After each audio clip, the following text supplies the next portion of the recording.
Lila had always been a practical girl. She didn't believe in ghosts or superstitions, and she certainly didn't scare easily.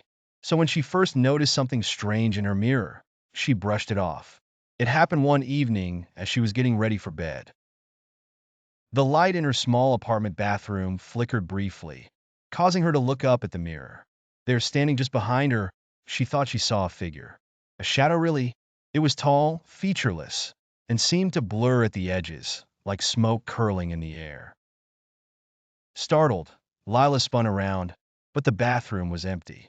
She laughed nervously, convincing herself that it was nothing more than her imagination playing tricks on her. Maybe it was the dim light or the long day at work, but whatever it was, it couldn't be real. She went to bed that night feeling a little uneasy, but determined not to think about it.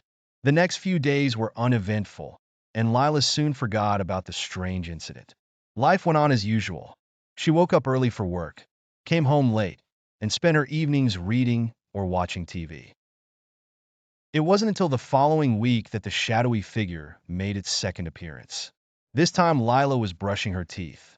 The apartment was silent, save for the hum of the refrigerator in the next room. She glanced up at the mirror, and there it was again, closer this time. The figure stood directly behind her, looming tall and dark, its presence almost tangible. Her heart leaped in her chest as she turned around once more. But again, there was no one there. A chill ran down her spine. She stared back at the mirror, her reflection pale and wide-eyed. The figure was gone, but this time, she couldn't shake the feeling that something was terribly wrong. It wasn't just her imagination anymore. There was something there, something watching her. She stepped away from the bathroom and tried to calm herself. "It's stress," she muttered, pacing around her living room. "You're just tired." But deep down, Lila knew it was more than that.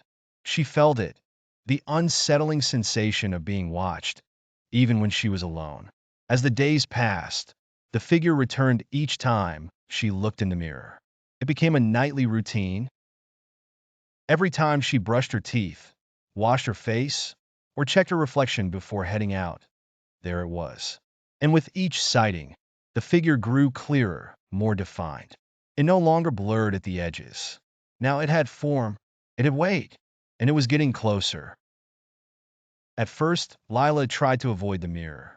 She stopped using the bathroom light when she got ready for bed, hoping the darkness would shield her from whatever was lurking in her reflection. But it didn't help. The figure appeared anyway, more vivid in the shadows.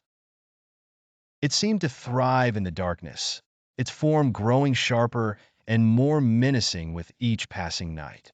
Lila's sleep suffered. She would wake up in the middle of the night, her heart pounding in her chest, certain that someone or something was standing at the foot of her bed.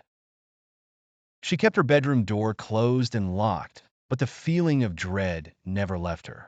Every time she closed her eyes, she saw the figure behind her, inching closer and closer.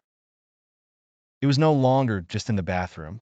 The figure started to appear in other reflective surfaces, windows, the black screen of her TV, the shiny surface of her phone.